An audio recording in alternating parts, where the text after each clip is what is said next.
Ayan o mga kaibigan, ginagamit yung ating welding machine na maliit. Isang tangkal lang yung laki niya, no? Ayan. Face reveal. Ayan, no? Tapos gumawa sila rito ng steel matting. Yung ating parang bakod. Ayan, so winelding nila. Ayan. Tingnan natin yung ano, yung pagkaka-welding sa ibabaw. Ayan o. Ayan ha. Yan ang ginamit yan.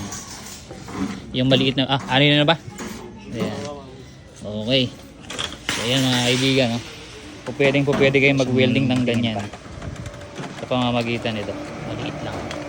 Ayan. 4,200 lang yan. Free shipping na cash on delivery kahit saan dako ng Pilipinas. Ayan, shoutout kay Boss Kino, saka kay ayan, Boss Ricky.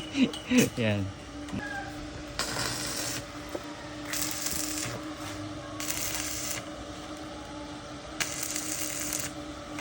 Ayan, kita niya yung performance.